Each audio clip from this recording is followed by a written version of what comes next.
पहिल्यांदा पुण्याच्या एअरपोर्टला आले. असं वाटतंय की विदेशात एक चक्कर मारून यावी, पण नाही. आम्ही ना भाऊजीला सोडायला चाललो एअरपोर्टला आणि आम्हाला शुभांगी ताईकडे पण जायचं होतं. तर आम्ही सगळेच निघालोय फक्त ह्यांना सोडून. रस्त्यामध्ये जाताना आहे ना, कधी पेरू खा, तर कधी नळी पापडी खा हे आमचं चालू होतं. कारण की आम्ही नाश्ता नव्हता केलेला, कारण की फिक्स नव्हतं जाण्याचं. अचानकच फिक्स झालं आणि लवकर घाईमध्ये आवरण्यामध्येच टाईम निघून गेला. तर आम्ही इथं मस्त इथं आमचा नाश्ता चाललेला आहे.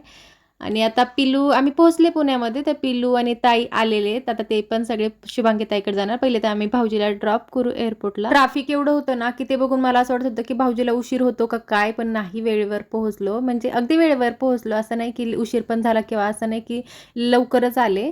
तर वेळेवर गेल्यामुळं बरं झालं. आम्हाला थोडंसं समाधान वाटलं आणि आता मी निघालो शुभांगी ताईच्या घराकडे आणि पोहोचलो आहोत आणि खूप एक्सायटेड होती, सगळे आलेले. आणि मी तर ह्या घरी पहिल्यांदाच आली शुभांगी ताईच्या. आता शुभांगी ताई भाकरी करताय, आमचा चाललाय टाइमपास. तसं मी ह्याला थोडंसं आहे ना मस्का मारते, की बाबा तुला मी झोका देते, थोड्या वेळानंतर मी पण बसते. आणि आता मी शुभांगी ताईची रेसिपी पण शेअर केली तुमच्यासोबत. पनीरची ना एकदम इन्स्टंटवाली रेसिपी, जी तुम्ही 10 मिनिटातच, म्हणजे तुम्ही असं अचानकच तुम्हाला एखादा गेस्ट असेल जे व्हेजिटेरियन आहे, जसं की आई नको म्हटल्या नॉनव्हेज खायला, तर त्यामुळे त्यांच्यासाठी 10च मिनिटात झटपटवालं पनीर बनवलं. तर ते ना मी लॉंग व्हिडिओमध्ये तुमच्यासोबत शेअर केलेलं आहे.